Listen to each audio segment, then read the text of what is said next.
పత్రిక ముగించేసుకుందాం. 2 తిమోతిలకు రాసిన పత్రిక 3వ అధ్యాయము 2 తిమోతిలకు రాసిన పత్రిక 3వ అధ్యాయము 12వ వచనం చదువుతాను, వినండి ఒకసారి. క్రీస్తు యేసునందు సద్భక్తితో బ్రతుకనుద్దేశించు వారు హింస పొందుదురు అంటున్నాడు. అక్కడ ఏం పొందుతారట?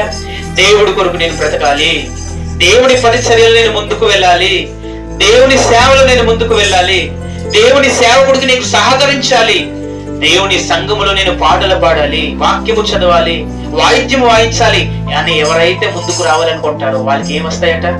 శ్రమలు వస్తాయట.